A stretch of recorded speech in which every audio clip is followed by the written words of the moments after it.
Planetary Calendar, your astrological guide for April 2014. We're here with the publisher of Planetary Calendar, Carole Cherry. Yes, hello, and we're here with the author of one of the authors of Planetary Calendars, Lahni Amicis. Of course, Ralph, my sidekick, is always close by. There you go. And we have a lot of fun producing the calendar. And what's really fun for us is that we look at all the astrology to create the calendar a year or a year and a half before it takes place. And then when that time of year gets around, we're like, wow, we remember this. When we were writing the calendar, we thought this is going to be an exciting time, and then we get to live it.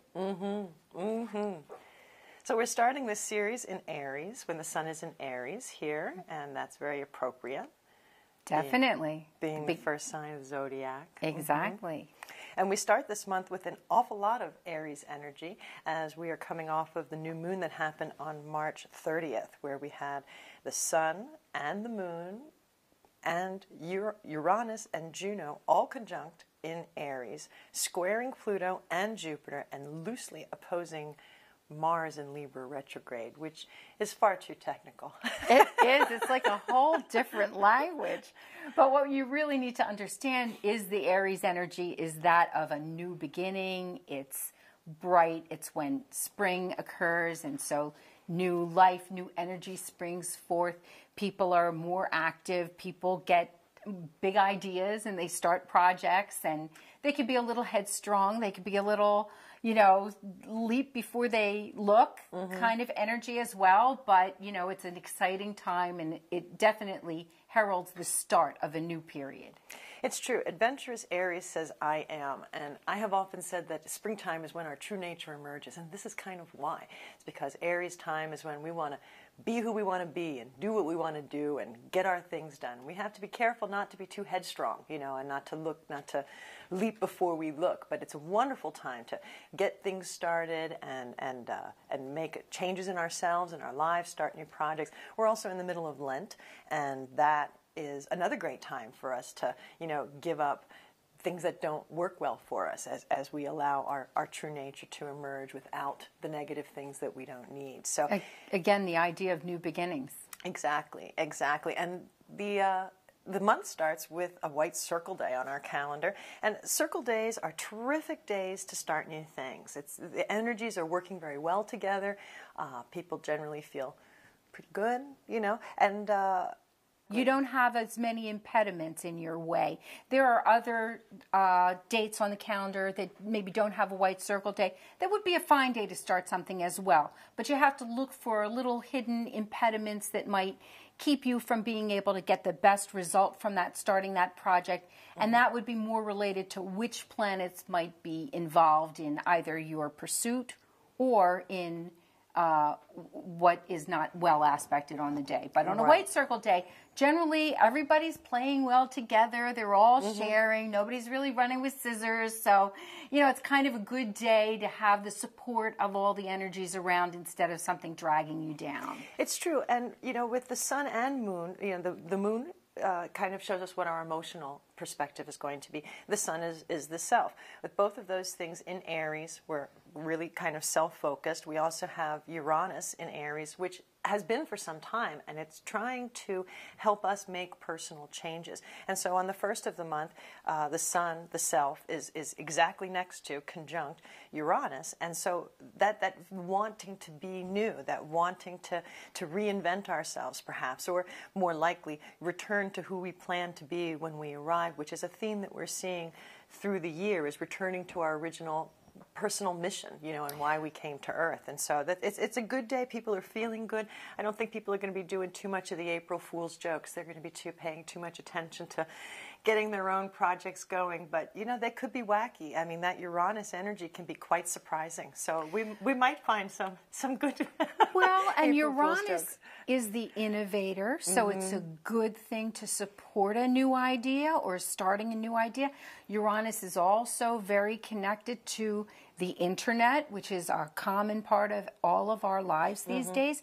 And so it might be an impetus for you to reach out across the globe even to people for your project that you never would have thought to do before. And it's interesting that we have that Mercury-Mars parallel also. That means that Mercury, the planet of communication, Mars, the planet of action, also have sort of the same goals, the same path, and again lead to that sort of supportive nature of that day for starting a new endeavor. I'd like to mention too, I mentioned it first, that Juno is involved in our the beginning of our month's energy here, and Juno is the marriage asteroid, and it applies to our primary relationships very often, our committed partnerships. And we all have to remember that when we are personally making changes in ourselves, our relationships are going to be changing as well. You know, I mean, we have to, if we want to keep them, we have to figure out a way to be able to change ourselves while maintaining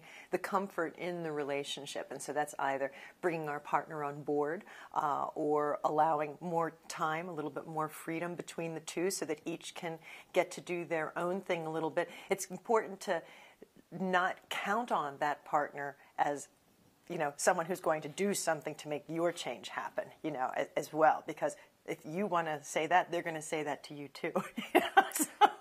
So it's a matter of balance and making that energy work for everyone. Well, and one of the more positive aspects of Aries is its desire to change and to innovate and to create something new. It's not sort of stuck in a rut like some of the other signs are. And if you're not born in Aries, it doesn't mean that this is not interesting to you.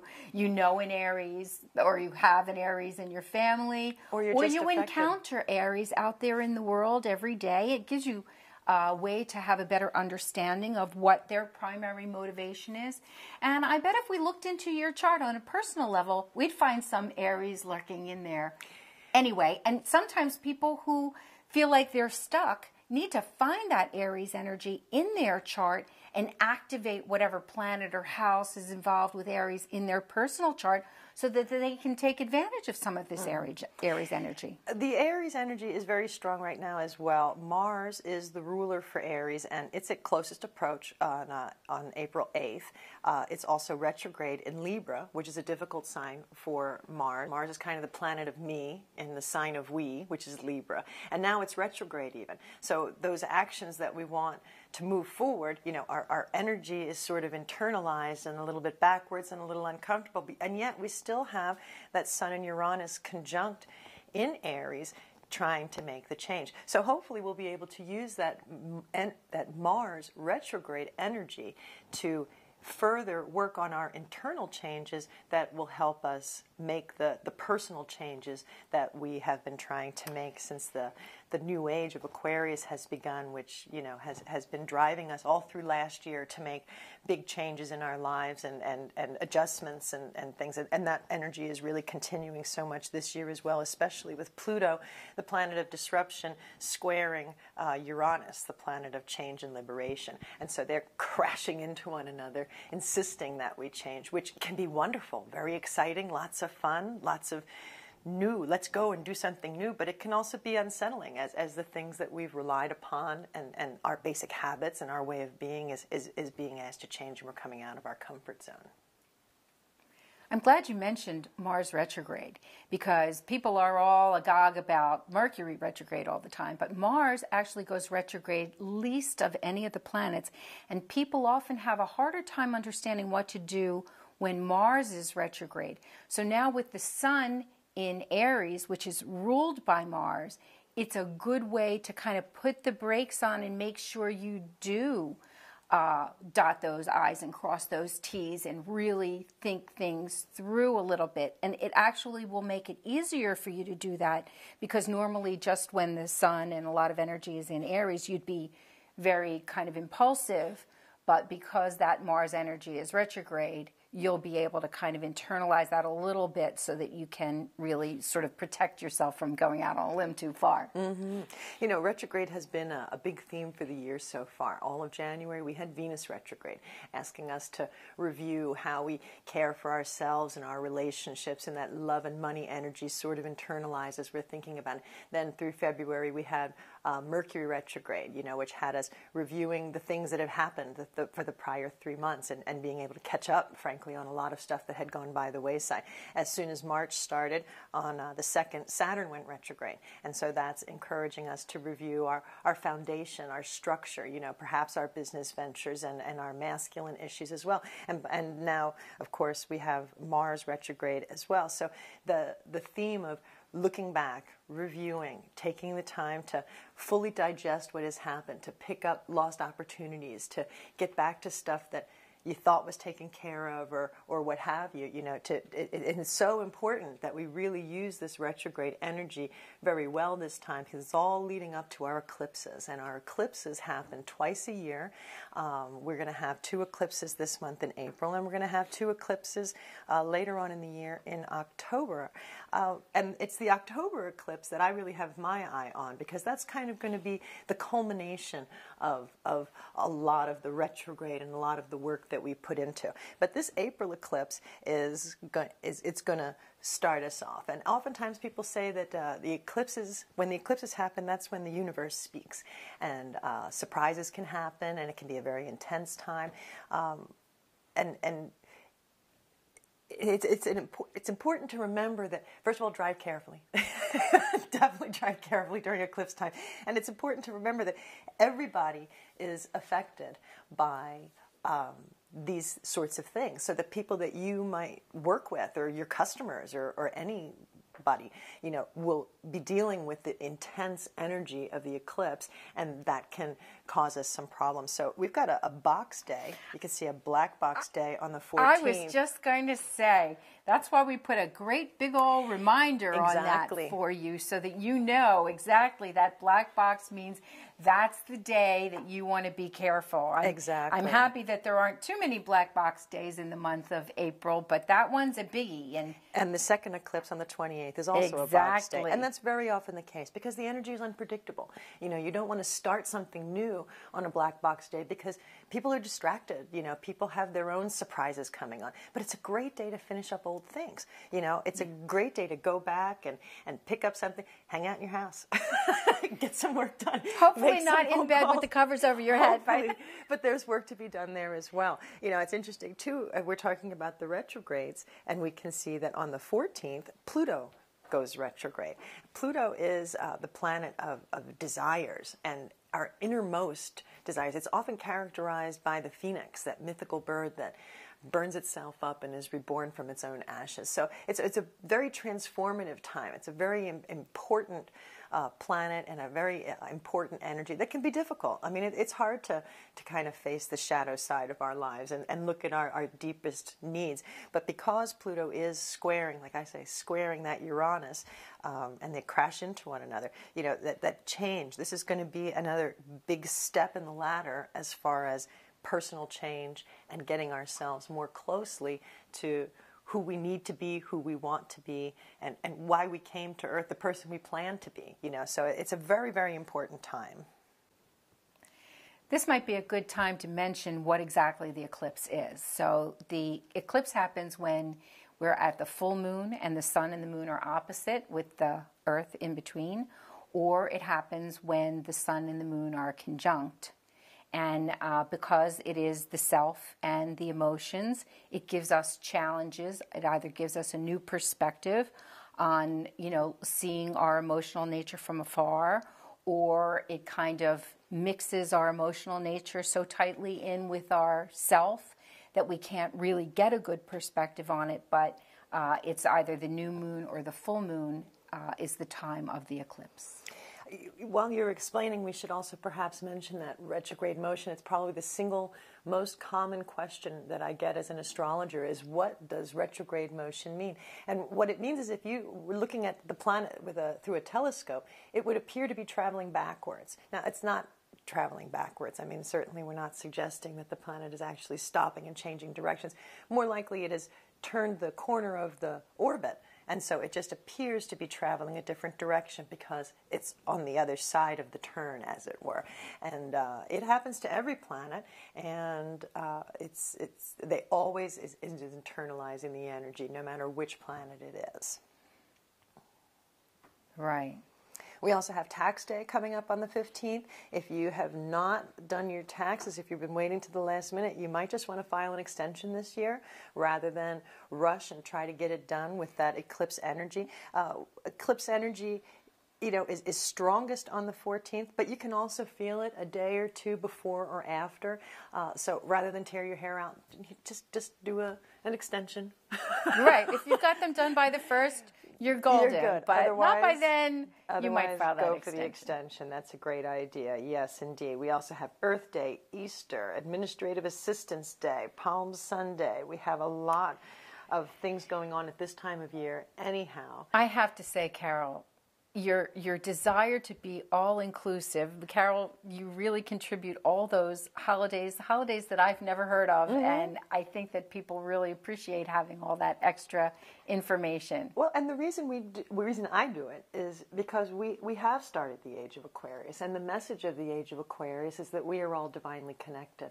And when you look at the way the holidays land, you know, like right around now, there's a holiday in just about every tradition that goes along with sun moving into Aries, you know, and right around Christmas time and right around when all of the seasons change. You know, you see, it's not just us having a holiday, it's many of the religious traditions having them also, which further strengthens that understanding of our connection, you know, and that we all honor, you know, the earth, the energies, the people who have affected us and in our cultures and in our it's further connecting us, further shows that how similar each of the different traditions are, you know, and how interesting that is. Well, and for me, having been an astrologer for 40 years that I will admit to, it makes me realize again how all of the astrological traditions started by simply being watchful, being aware of these seasonal changes on the planets, on the Earth, and where the planets were, and figuring out what the configurations were so that you could expect them again in the future.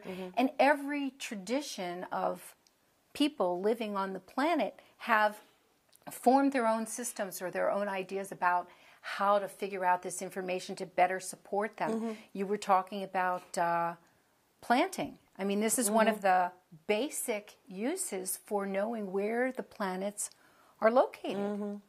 And we have a lot of planting by the moon information on the last page of our calendar, and it's extremely good to plant when the moon is in water signs. That would be Cancer, Scorpio, or Pisces. So like the Saturday the 6th, more so Sunday the 6th, Saturday the 5th, but Sunday the 6th be a great day to get your spring planting going, getting started. You know, we also have, let's see, and I say that because that's the weekend. You know, the following weekend, the 11th and the 12th, which is Friday and Saturday, that's got it in Virgo. You know, you don't want to plant so much when it's in Virgo. It's just not it's a poor time to plant, in fact. You could find very negative results. So you want to look for Cancer, which is happening, Moon in Cancer, which is on the 6th, the 7th, and a little bit on the 5th, and in Scorpio, which is the middle of the week, you know, the 15th and the 16th, which are Tuesdays and Wednesdays, and Pisces is the 23rd and the 24th. In fact, the 24th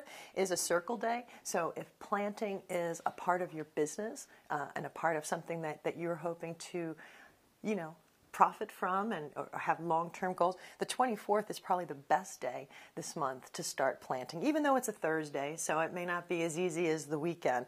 But so many planets well aspected that day, the moon in Pisces, and that's a great time to start your spring planting. We have 4 circle days this month. The 1st, Tuesday the 1st, Wednesday the 9th, Thursday the 24th, and Saturday the 26th. These are all great days to start new things. And if you are following along with your planetary calendar, you can see, you know, where Mercury is above the number, they're the days that you want to start communications. Where you have Saturn above, that would be where you want to start a business project, or Jupiter above above the number would be a great time to start a business project. If there's Venus above the numeral, I mean, that's the love and comfort one. You know, that's a great time to have that conversation about a relationship or go on a first date. You know, so being able to use that information to your advantage is very, very helpful. Sure. You know, just think about the essence of the quality of the planet. You know, Neptune is about dream state, inspiration, painting, dancing, all kinds of,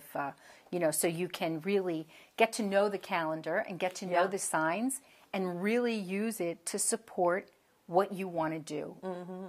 Indeed, and if you'd like to know more about planetary calendars, you can visit our website at www.planetarycalendar.com. We're putting together a series of videos to be able to help people learn how to use it to their best advantage. You know, short little videos doing a small subject at a time to make it easy for people to use. We're also on Facebook. It's a great way to get into the community and hear about things on a real-time, each week kind of basis. I also want to mention that I also include the meteor showers on the planetary calendars, and that's because I love them. And because in the summertime we always have the Perseid meteor showers, and I thought, oh, I'm going to get those Perseid meteor showers, and they're the biggest, the most spectacular ones. And I was so surprised to find that we have a meteor shower just about every month. I mean, I think it's about 10 times a year that we have meteor showers. Exactly. So in April, on the 22nd and the 23rd, we have the Lyrid meteor showers, and so check us out on Facebook. We often try to tell you which direction to look, where to see what time of day, so that you have the best chance of being able to see the beautiful meteor showers. Just gorgeous. The busiest time this month really is going to be that week between the 13th and the 19th. Not only do we have holidays, we have tax time, we have the eclipse, we have Good Friday on the 18th, Easter Sunday on the 20th. I know people like to know about that ahead of time, and of course kids are off from school. Before or after, you have to check with your local school district to know for sure. And then on the 19th, we have the sun moving into Taurus. And that self-energy then makes a big change once it moves out of Aries and into Taurus. Taurus is the second sign of the zodiac, and it's focused on resources and collecting what we have, and says, in fact, thrifty Taurus says, I have. They're great with money, Taurus really is, and it's a great time to focus on your money during that time. So you'll have to join us next time to learn more about what Sun in Taurus is all about and how it will affect you, because it affects us all, and learn more about what's going to happen in May 2014 with planetary calendars. That's great. Thanks for watching. Thank you.